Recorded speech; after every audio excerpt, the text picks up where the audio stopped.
We'll be live in just a moment on the Heart of Innovation. Thank you for listening. p.m. to 6 p.m. On AM 1220 KDOW. KDOW. Palo Alto. Streaming at KDOW.biz. On our mobile app, iHeart, TuneIn, and the Odyssey app. If you can't find us wherever you go, you're just not trying. AM 1220 KDOW. Sponsored by The Way to My Heart Incorporated.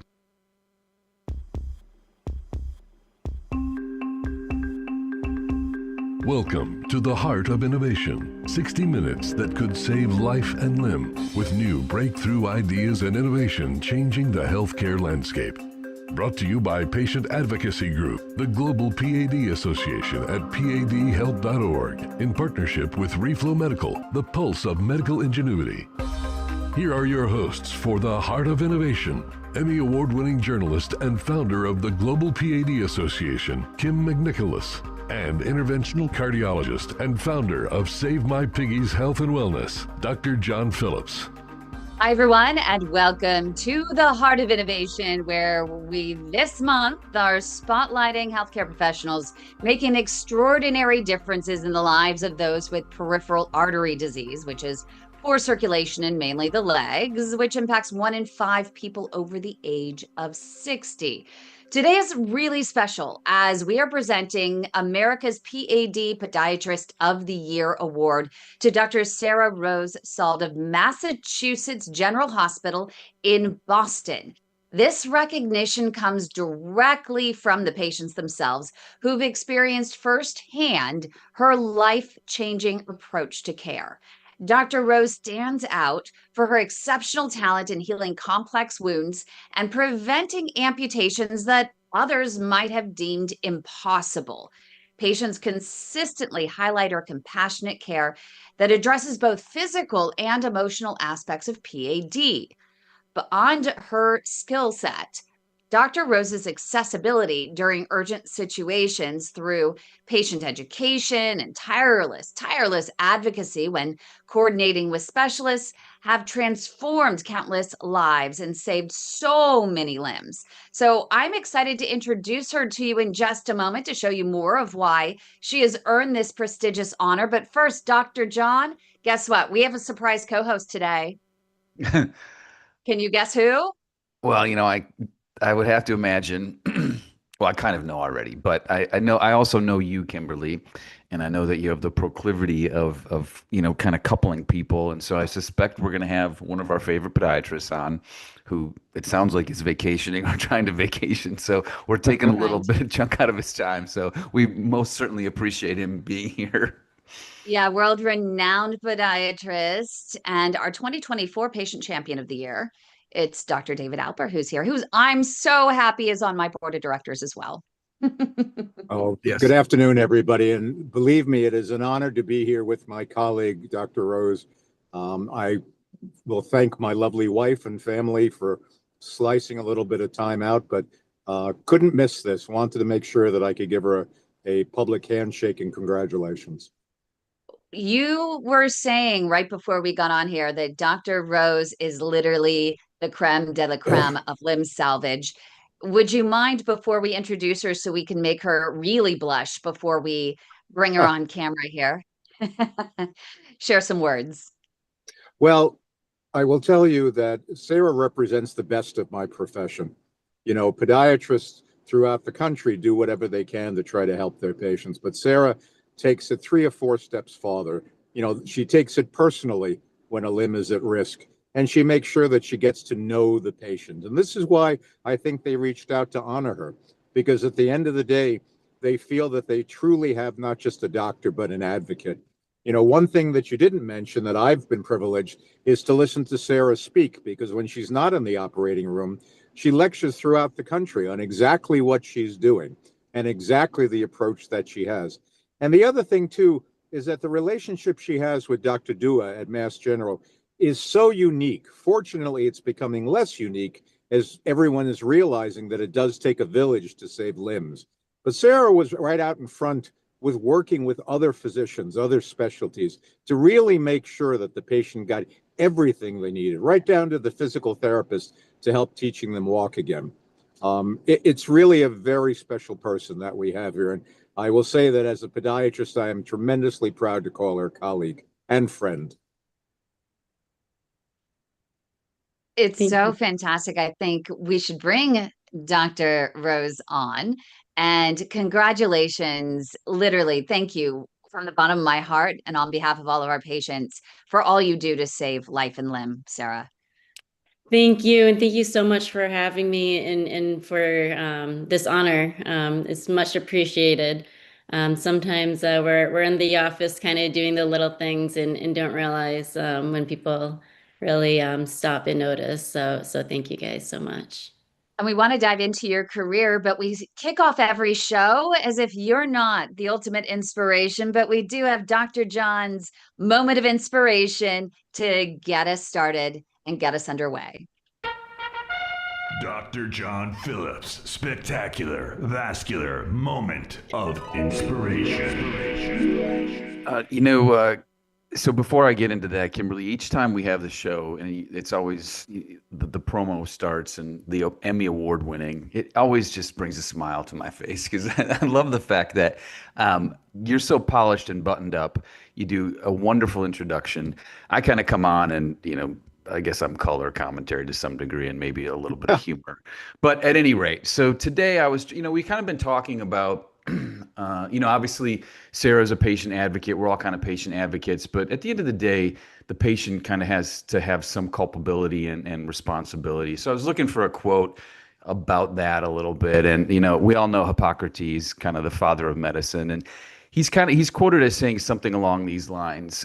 And it takes a second to digest this, so I'll go slowly. But he said it's more important to know what sort of person has a disease than to know what sort of disease a person has. And I think that's profound in the sense that we sometimes don't give the patients who have this PAD and CLTI enough credit to understanding what's going on. And I think I've been trying to empower them a little bit more, so to kind of open the book for them, for their knowledge, so they get smarter about it, and then they understand the gravity of what's going on. And I think that just leads to a better relationship, and then ultimately probably more success, both with just wound healing and longevity and decreasing cardiovascular events and things of that nature. So again, I try to focus on the sort of the person who has the disease, not the disease that has the person. So nonetheless, happy to have Sara on the show. Super stoked to talk about her because I'm curious as how you got into this role, Sara, because there's a lot of podiatrists out there that don't necessarily get into kind of the wound healing and the CLTI aspect of things. So looking forward to the show, and super glad we've got David on as well. Yeah, it's interesting because one of the reasons and how the patients talk about Dr. Rose, your quote literally nails her to a T. Hands down, right, Dr. Rose? I mean, I saw you nodding as he was speaking. Absolutely. And what I was thinking actually was I can literally picture myself in the office talking to a patient, and some of the research we've done, patients are incredibly interested in.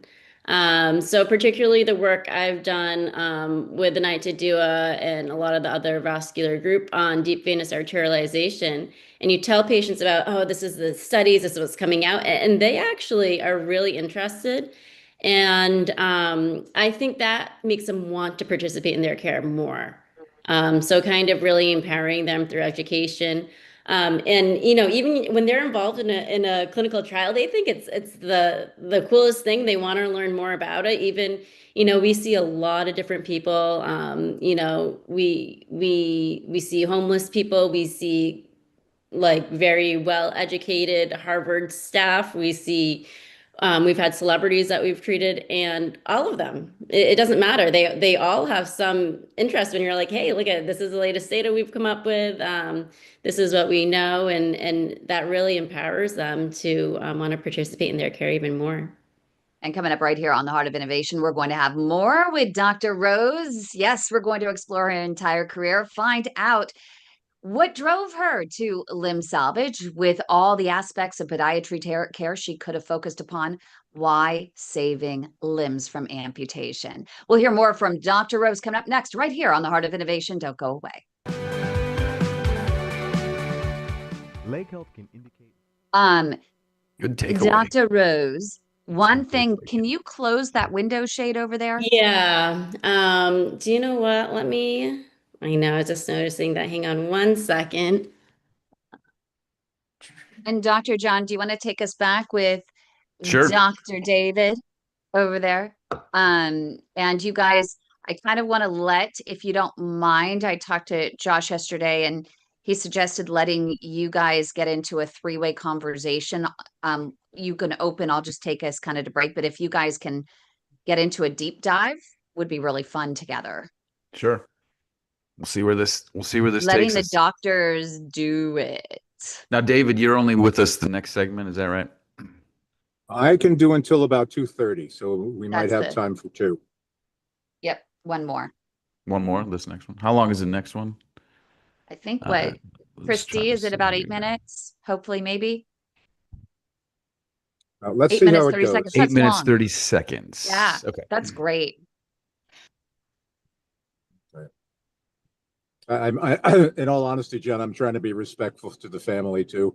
Oh, been there, done We that, just my friend. appreciate. Yeah, no, we appreciate you No. being here. This is important. We got to make sure Sara gets vetted properly. So 30 seconds. Yeah. Okay. It would be great to kind of bring out those real moments that highlight why she is number one. As if it's not self-explanatory. You guys are She making me just blush I quite was a going to bit. say, sir, you've got a lot of I guess so. I have a lot of hype people around. You didn't know, but I love it.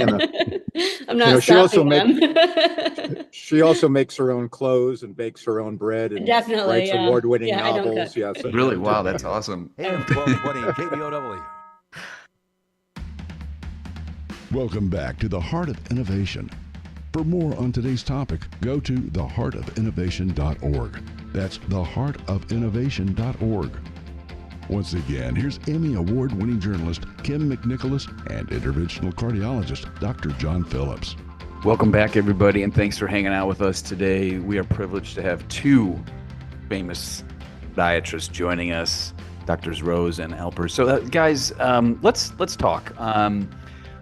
And I want to hear from Sara first, and then David is kind of the elder statesman. What drives somebody to get into wound care, particularly the complex wound care that we all have become a part of, folks that have chronic limb-threatening ischemia and are often at risk for major amputation? I mean, it takes a special person, right? Because these folks are very sick. They've got a lot of comorbidities going on. We've mentioned it. It truly takes a village to take care of these folks. And the two of you are kind of the quarterbacks, I think, of the care of those patients, which ultimately leads to their success. So, Sara, how did you get into this field? So I'll have to say, I did not go into podiatry thinking this is what I was going to do. I went into podiatry thinking I was going to treat kids and sports and everything was going to be cute. And then, I actually started doing it. And what I found was when you treat these patients, it's actually extremely rewarding as a clinician to make a significant difference in a life. And it's actually hard to both treat, there's big things and small things in any like field of medicine, right? So podiatrists can treat toenail fungus and we can treat legs that are rotting off essentially. And the patient that I'm actually saving their foot and saving their limb, potentially saving their life, I found that a lot more rewarding than, making someone's foot look a little cuter, a bunion a little straighter, or something like that. And so I did a lot of training in limb salvage when I was in residency, in my surgical residency in Florida. And then when I came to Mass General, there was a huge need for limb salvage that I had the unique opportunity to fill. And then I also had the unique opportunity to work with some really great vascular surgeons and interventionalists. So that kind of like makes this whole thing work when we work in a multidisciplinary team. So I kind of found my way into it, but I found it to be very rewarding for myself and for the patients as well. David? Well, before I get into mine a little bit, Sara, you're being a little bit modest as far as what you did when you went up Mass General, because Mass General was not podiatry friendly, and for years and years and years, podiatrists were not even be able to get on staff. So, Sara, in addition to going there, what kind of challenges did you face to knock down the walls and really get recognized as a valuable part of the team?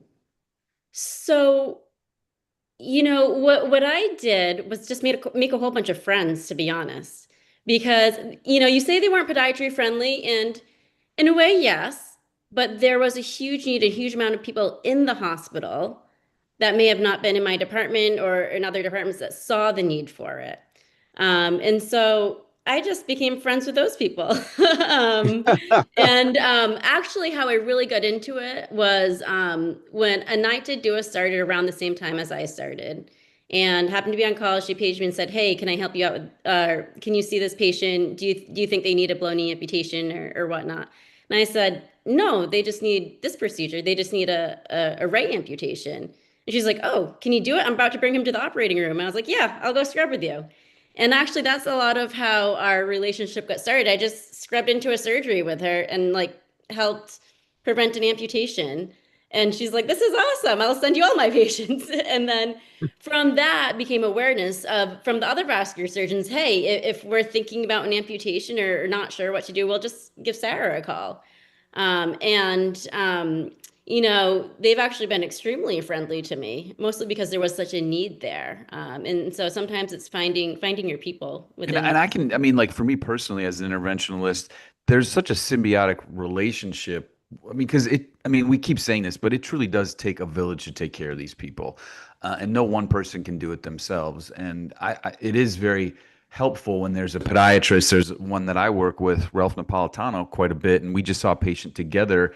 And I think that kind of shared decision making in front of the patient means a lot to them. The patient then knows that there's multiple people on their side, and it leads to success. And I think what you're doing at Mass General, what folks are doing at other limb salvage centers across the country is changing lives. And we talk about in the Save My Piggies movement, it's kind of like your limb, your life, your story.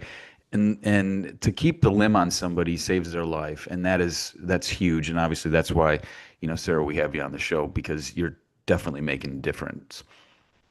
Well, and, let me jump in here now, John, a little bit. The reason I said that to Sara is because when I was training and when I the first 20 years of my practice, this was not even an option on the radar for a podiatrist.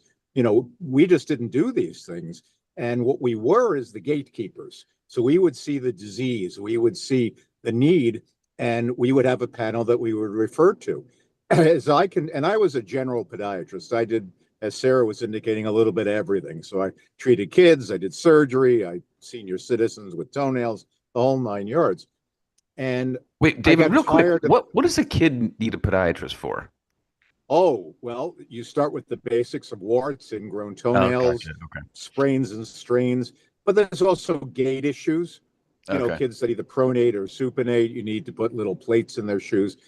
It's actually a wonderful part of the profession. And there are some people, here's a term for you, a podopediatrician, and they do nothing but treat kids. And it's a very wonderful specialty. Really? And they never pick up a scalpel, which is okay because not everybody should pick up a scalpel. But that's Although a in some conversation states for they do. another time. What's Well, that? yes, some of them In do. Florida, No, that's true. Dr. Sutherland that I worked with, he treated all the kids with clubfoot in that area. So not always podiatrists are treating the clubfoot deformities, but sometimes they are. And It that's seems like absolutely such true, a fun, it seems like such a fun thing, podopodiatry. Sara, any regrets? Yeah, well, yes and no. So I actually, when I was looking to go to medical school and I was a senior at Northeastern, I wrote one of my senior papers on the Ponseti method of how to treat clubfoot. And that's kind of what got me interested in podiatry. Because then, I was doing all this research and a lot of podiatrists are doing the Ponseti method, which is a casting method to treat clubfoot, where they don't need surgery a lot of times. So that is what got me interested. But I ended up, again, making a whole bunch of friends in the hospital. I'm good friends with Gleason Rebello, who's an orthopedic surgeon, who is a pediatric orthopedic surgeon. He does a lot of the lower extremity stuff. And so we also kind of refer patients back and forth with him. And so I do see kids. I'm the one and the only podiatrist in the area that does see kids as well. So I do still see some kids, but mostly for the ingrown toenails and the warts. See, I mean, I'm really good at derailing a conversation. So I only got a minute. No, that's fine. We've got a minute left with you, David. Just some final thoughts, because I know you got to get back to your family. Well, and I appreciate that. Again, I don't want to blow Sara's horn too loudly, but this really is not only the future, this is the presence of podiatry in general. You asked me how I got into it. I got tired of doing amputations. I got tired of not being able to do more. And so I actually shut down my surgical practice to focus completely on wounds for the last 7-8 years of my practice, because to me, there had to have been a better option for these patients. And so I started to develop relationships with the vascular surgeons, the interventionalists at my hospital, so that we really could save these limbs rather than, the big toe needs to come off, go see Dr. Alper. But my time is when podiatrists were just entering us. Sara is now the top of the food chain because she's getting her hands deep in. And there are absolutely other colleagues that do this as well. It's really kind of an explosion in our profession, which is why I mentioned Sara's lecturing, because she not only talks to people that peers, but she's inspiring the students as well to say, this is something that I could do. This is something that I could get into. And that's how it happened with me. Thank you so much, Dr. David Alper, for taking time out and joining us, and to his wife, Pam, and his sidekick, Gizmo. We really appreciate you. Enjoy Sanibel. And coming up next right here on The Heart of Innovation, we're going to continue with Dr. Rose, hear more of her story and the impact that she is having not only in Boston, but across the nation and potentially across the globe. Next, right here on The Heart of Innovation on KDOW. Don't go away. 3 years ago, my symptoms. So we're still on YouTube, right, Kym? We are still on YouTube. Yep. So, okay, is that your dog, David? Gizmo? Absolutely. What's your sidekick? Hey, wait a minute. Where is he? Gizmo? There he is. Gizmo! Hi, Gizmo! He's my little Shih Tzu, John.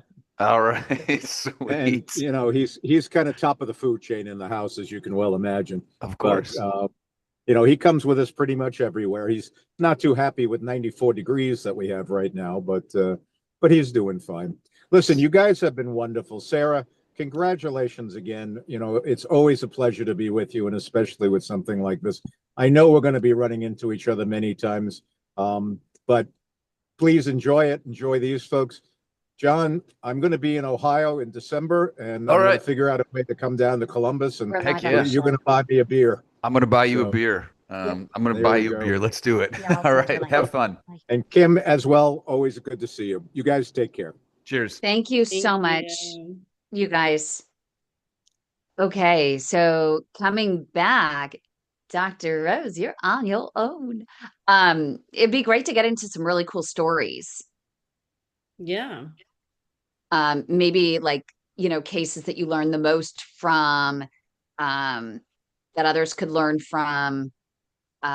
Would be cool to share maybe some of those. I can't believe the patient did that or said that. Yeah. We love those. Yeah. Maybe a case where, a patient really persevered and you were so proud of them for making the lifestyle changes they needed. Maybe some advice for patients on if they have wounds and they need to improve their circulation, what you advise them, whatever we can get into would be great. Don't worry, I'll Sara, I've got a couple of teasers here for you. So he's always good with that. Fun in mind. We'll make this fun. I love when he derails the conversation. It cracks me up. I'm like, we're going to talk about warts on feet. Well, honestly, it's more pleasant. That's just my ignorance, because I thought, well, wait a second. It sounds like there's a lot of kids need podiatrists. So, well, I mean, I think that's part of this whole awareness thing for us selfishly for podiatrists, because a lot of people don't know what we do. Yeah, I just got hooked up through the global CLI society, the Ohio, I think it's the Ohio Foot and Ankle Association, and their president, and we were just talking about, because I said I'd love to go talk in front of your group about CLI and various other things, and it was the same thing with them too. 30 seconds. A lot of our podiatrists don't know exactly kind of what's out there for patients and how we can get Yeah. involved. And it is all just about networking and raising awareness. That's what we do. And I know you guys are doing a lot with the homeless there as well. Dr. Duas talked about that. That must be really hard for follow-up care and accountability. And so at least have that here. At least you're trying, right? Yeah. At least you're out there giving them a 1220 chance. KDOW. Welcome back to the Heart of Innovation. For more on today's topic, go to theheartofinnovation.org. That's theheartofinnovation.org. Once again, here's Emmy Award-winning journalist Kym McNicholas and interventional cardiologist Dr. John Phillips. Welcome back, everybody. Thanks for hanging with us today. We are live on YouTube, and we're having a blast with Dr. Sara Rose. So, Sara, I think one of the things that draws people to our show is we try to make medical topics a little bit more kind of down to earth and humanize them, and we share stories about how we've impacted patients, etc. So I know you mentioned you're treating folks that have no means to folks that have all the means, and you've got to kind of create a link right with that patient, you have to have empathy and or just the ability to understand where they're coming from. So any particular patients that you can think of that kind of stick out in your mind with respect to somebody that you saw that initially probably felt like, man, I don't know that I can help this person, to wow, they really came around and we made a difference? Yeah. So I can think of this one patient, and this will always stick in my mind. So this gentleman had a baloney amputation on one side when he came to me, and a very proximal foot amputation on the other foot. So he only had a little bit of his other foot left. And when he came to me, he had a wound on that other foot. He lived alone. He was a smoker. He had uncontrolled diabetes, and was he spoke really loud. And so he's one of those people, some people, instead of speaking, they yell. And so he was like 6'4" and a big guy. And so he kind of like freaked a lot of people out. He had kind of a loud demeanor, but overall kind of a teddy bear inside. And so we did all these things to heal up this wound, and it just wasn't healing. We decided he needed surgery. We were going to do a skin graft on him. And in pre-op, the nurse calls me and she's like, he's being so difficult. He's not letting us put an IV in. I don't know if we're going to be able to, we might have to cancel the surgery. So I was like, hold on, I'll be there in a minute. I knew the guy. I knew how he was, and I knew he was scared. And that was the thing. He was scared that he was going to lose his other leg. And so I think that was his sort of, he was talking loud, and the nurses kind of get nervous because he was nervous and kind of projecting. And it's a teaching hospital, right? And so we have a lot of interns and residents, and sometimes there's like the new resident putting in an IV, the anesthesia resident, and so he knew it was a new little a baby doctor, so we call them sometimes. And he's telling him, you better not miss my vein. Why don't you do the butterfly, IV? And he's saying, if you miss my vein, I'm going to punch you. And so, then everyone walked out of the room like, we're not going to, obviously violence towards healthcare workers is not okay. And I just went in, talked to him. He was just freaking out because he was scared he was going to lose his other leg. And so what we ended up doing was I literally held his other hand half the reason because I was scared he was going to punch the person putting in the IV, but also because he was scared. And I sat there and I literally held this man's hand while he got the IV put in. And then we were able to proceed with the surgery, and we ended up healing up his foot. But had I not sat there holding this man's hand, I don't think he may not have another leg, because he would have not gone into the operating room that day. Yeah, because it's so easy, and what you just said there, I think, is very poignant, because it's very easy in what we do that sometimes it's kind of an assembly line, and I say that with regard for the patient, obviously, but it's kind of like, okay, we've got a finite amount of time, we've got X number of spots, we got to move, and like you said, anybody else could have just said, you know what, we're just not doing this. Sorry, buddy, you're done. And then next thing you know, he loses his leg. So we've all had those patients, because you knew him and you knew him well enough that this is what was going on, and he was projecting and things of that nature. But someone who didn't know him could have just said, well, all right, cancel, on to the next one. Absolutely. And yeah, and I think that sometimes getting to know them, and then, you know, and sometimes you're in a big healthcare system and everyone's not going to know them. The staff in the operating room, they didn't know him. They never met him before. Right.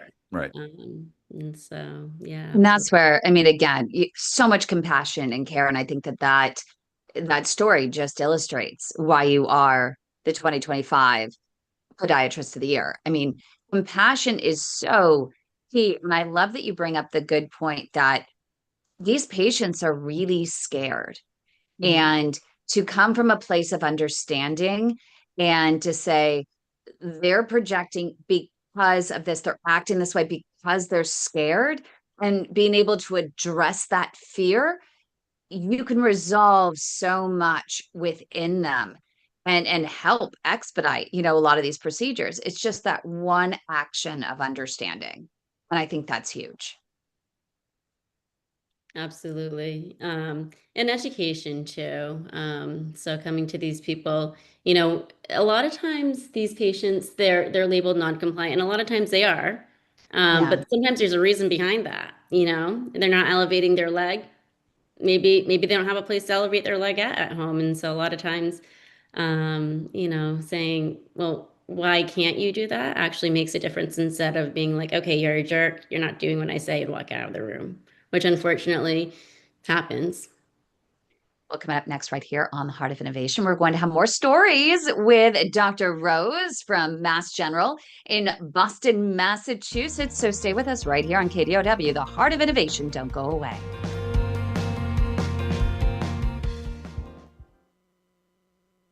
Wow, that was such a beautiful story. I wasn't even sure. I'm like, I just want to let that story sit because it was just so powerful. It was incredible. You know, I was thinking about that because actually that guy died recently and his family sent us a card. Really. Oh my So I gosh. think that's why that guy was on my mind. It's hard too because then you have to, or at least I have recognized there's some vulnerability that occurs when you get to know a patient, Yeah. and you don't. There's some people that don't want to get too close because then if something goes sideways or if you can't, do like you think you can save everybody and you can't, and it becomes frustrating. And I don't know. It's hard to. You have to create space, I think, between you and your patients to some degree. But the more you get to know them, I think it's more rewarding, at least for me personally, Yeah.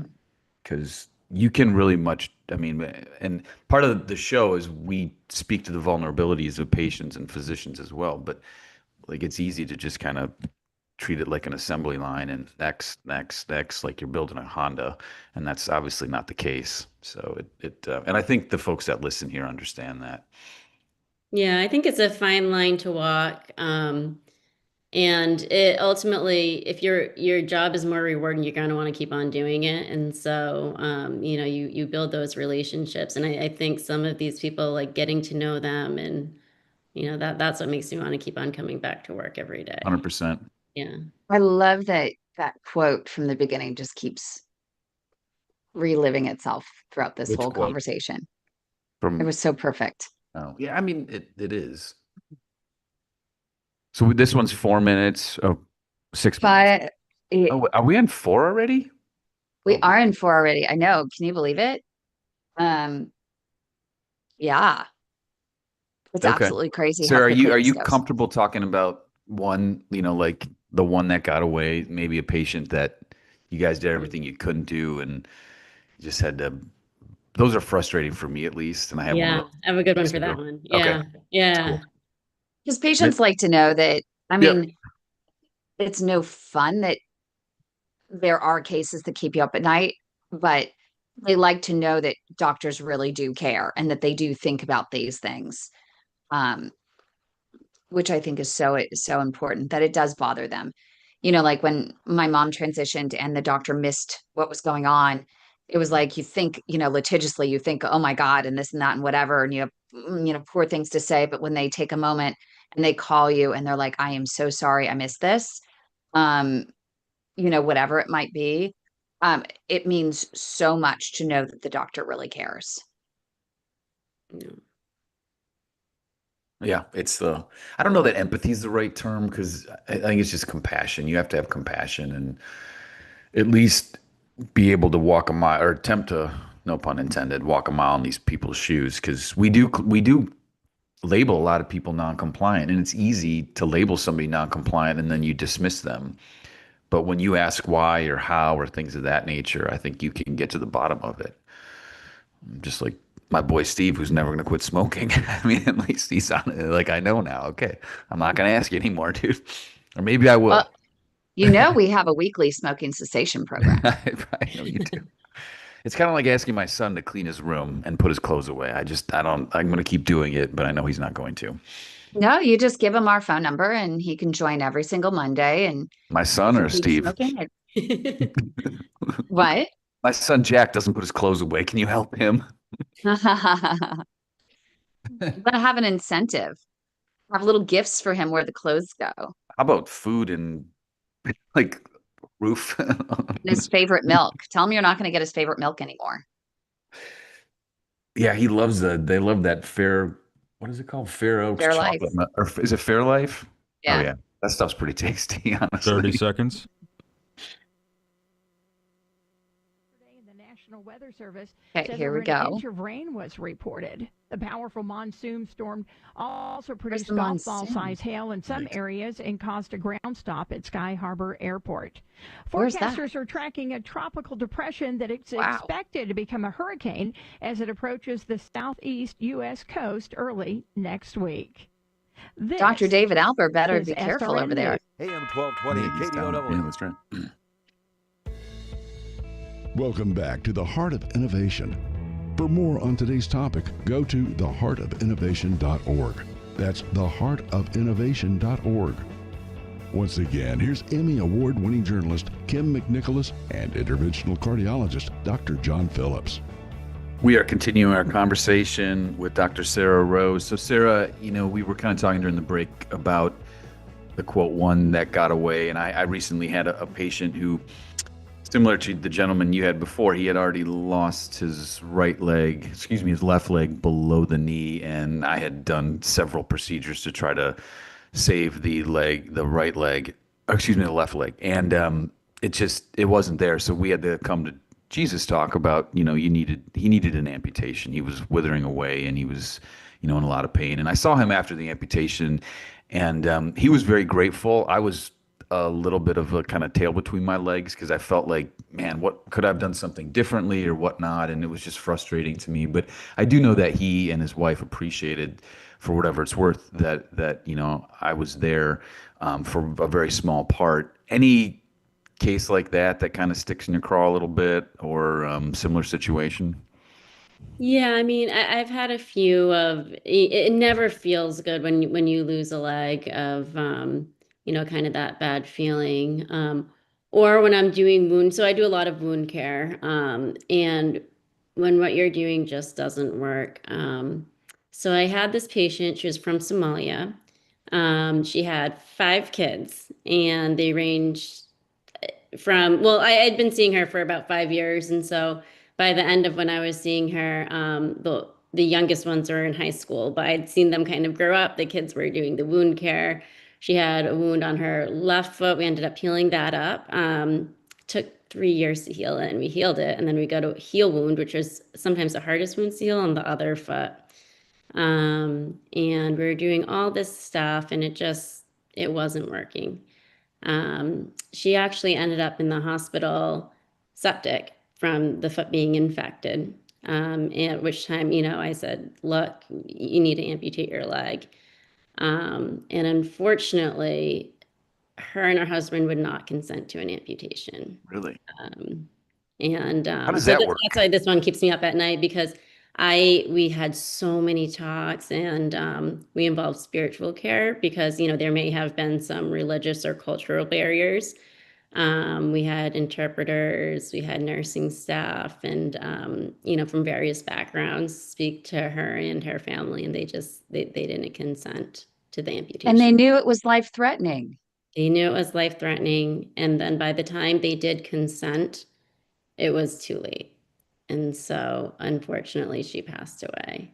But it's amazing the extent to which you were trying to not just, it's not just about saving the limb, it's saving the life Yeah. at that point. And we have patients that tell us all the time that they would rather die than have an amputation. And several of those patients that we've had that conversation with that have come to that moment, we've had those conversations where they come to terms with it and, they wish they didn't have to have the amputation, but they're very fortunate and they feel so blessed to have their life, Yeah. even still without their leg. So that would be heart-wrenching. And what happened was they actually did consent, but it was too late by the time they did. She had multi-organ failure at that point.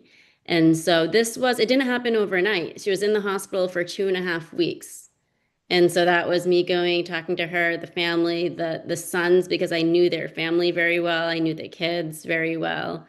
Heartbreaking to see young kids there watching their mom. Was it cultural at all or just? So that's what I actually didn't know. Because maybe like on a personal level culturally, because I actually did she was Muslim and I involved a lot of other people, maybe it was a cultural thing, from everyone else. They didn't think it was more of like a personal kind of thing, between her and her husband making those decisions. And so we got everybody involved. Luckily in our hospital, we have a spiritual care service or something like that. And they provided their services. That's the one. I mean, because it was about 3 weeks and it was slow and gradual and honestly horrible to see. But What finally made them come around? I mean, if they wouldn't before and then suddenly, what made them come around? Did you find that out? So I think what happened was on the other side, they had been recommended an amputation and she made it out of it. Like the other things were done and she made it out of it and didn't need it. And so they're like, let's just wait. Meanwhile, I told them, like, guys, if there's anything we could do to save your life, and I made it like you told that other patient told you, I'm very clear. Like I looked her in the eye and I said, with an interpreter, you will die if you don't get this. I said that when she got to the emergency room. I think we talked to the people that end up choosing the amputation because they say, like at last minute when that comes down to that choice. But then there is a small portion of people ultimately it's their choice, and if they didn't want to live that way, it's horrible to see. It's horrible to be involved with, but it was her choice. We even had psych involved to make sure this was she could make her own choices, and she absolutely could. And with her family. And when they did get the amputation, one pupil was fixed and dilated, and it was it was too late. And so I think, I think they maybe had the thought process of waiting and maybe all these people are lying to us. But unfortunately, it didn't work out that way. We can see how much this patient still weighs on your heart, and it means the world. I mean, it's incredible. You're such a wonderful human on this planet. We're going to hear more from you in just a moment. Everyone stay with us for our final segment, final thoughts right here on the Heart of Innovation on KDOW. Don't go away. Where can we get so dark? Ooh, it's interesting. Yeah. I've never had, I've had patients who kind of like, I'd rather die. And then at the end of the day, when they're looking down the barrel of the shotgun, they pivot to the amp, but I've never actually heard someone go through with it. Man, that's tough. So what was harder to see also was, I think the husband, it was mostly his choice. And she said it, but she ultimately had to go home to this man.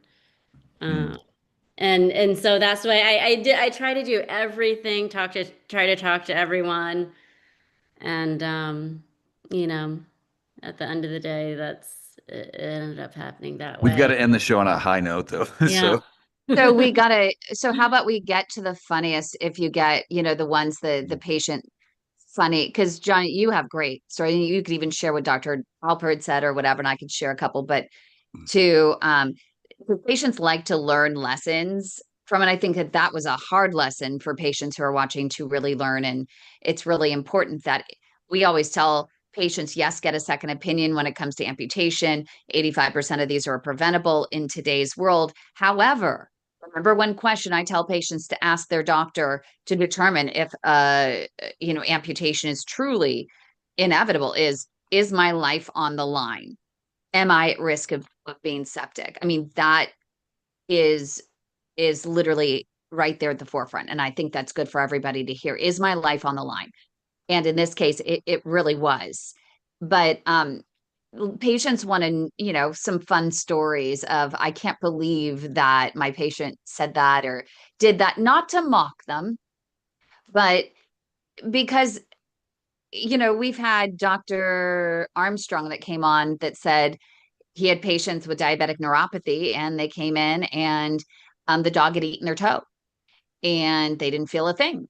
And the funny part about the one was, and it shows the character and the heart of the patient and the wife, was that they went to the veterinarian first to get the toe from the and to make sure the dog was okay before the patient was okay. And the veterinarian was like, I think you need to get to the doctor. But so that was one. Yeah, David Alper with the socks. We had Dr. George Adams, really, really well, who told us the story of a patient who used an enema in the wrong cavity and or quite a few, and ended up triggering AFib with the rejection of this use of an enema for cleansing. He had never known what an enema was. So It I know. knows I no thought you'd enjoy bounds. that, Dr. Phillips. Oh yeah, it's good stuff. No, I mean, so our next, we only have 3 minutes and 15 seconds, and that's obviously a hard stop. So didn't realize. Yeah, definitely. I didn't So realize the other part was an applicator. Josh. yeah, we'll end on with some levity. I think that's important. And then, Dr. Rose, if you could stay over for just a few minutes, and I'll ask you a couple other questions, just the ones we ask all of our awardees. Although I think we've covered most of them, most of the questions even during this, but the one about motivation and walking, exercise for people with wounds. 30 seconds. This is after the show? Yeah, just for a couple minutes. Okay. Speaker and enjoy vibrant sound wherever you go. Elevate your listening experience to new heights because, let's be real, your music deserves it. The future of sound is now with LG X Boom. And for a limited time, save 25% at LG.com with code FALL25. Bring the boom. X Boom. 1220 KDOW. Welcome back to the Heart of Innovation. For more on today's topic, go to theheartofinnovation.org. That's theheartofinnovation.org. Once again, here's Emmy Award-winning journalist Kym McNicholas and interventional cardiologist Dr. John Phillips. Thank you, everybody, for joining us. We are live on KDOW, and the curtain is about to be drawn on another show. We've only got a few minutes left. So, Sara, thanks for joining us. Any parting thoughts, any funny stories? In the last segment, it was a little heavy, and rightfully so. But we also, I mean, it's important to have fun with the patients, right? I mean, I was telling a story about one of my patients who told me I was asking him to quit smoking. He said, "Doc, I'm not a quitter." I said, "Okay, great." So some things you do need to quit. Yes, exactly.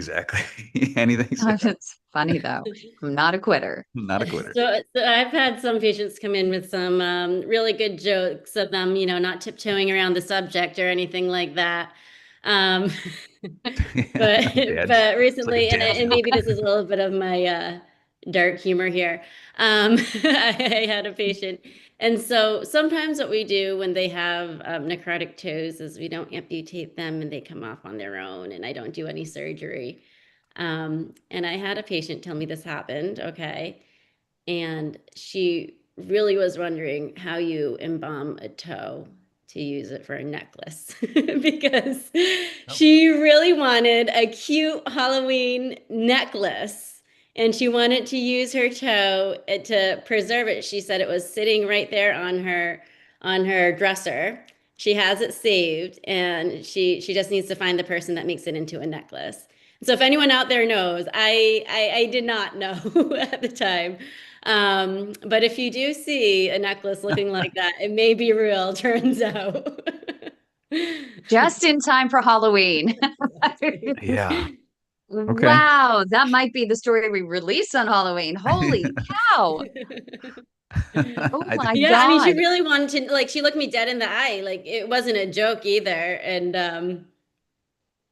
I laughed. That's interesting. Yeah. So can you well, real quick. I mean, we've got a minute left. I mean, the necrotic toe auto amputates. Mhm. It's basically, just mummified tissue. I guess I don't know, could you drill a little hole in it and make a necklace Wouldn't out it of just it? crumble? I don't Well, know. I think she wanted to preserve it. And Preserve so it. Mhm. it's concerning that her necklace would crumble apart, right? Yeah. And Well, you so, could maybe put it in like a little container, a little or squeeze put it in some, I don't know, some shiny outside so it doesn't. Locket. A 14-karat gold locket. There you go. Yeah, with a little clear window. Oh my God, I can't believe Yeah, we're like going a there. heart, Crumble little if you heart just that you left it. open up, and instead of a picture of your kids, it's a picture of your foot or your toe. I don't know. With a little toenail window, is our producer Josh says. So that could be definitely, but you got to have a little dark humor. It is You really certainly tough. do. I mean, trying to save life and limb, and your heart is so in the right place. One of the most compassionate people in podiatry today. Congratulations, Dr. Sara Rose, America's top podiatrist of the year for 2025. With Emmy Award-winning journalist Thank you, Sara. Kym McNicholas and interventional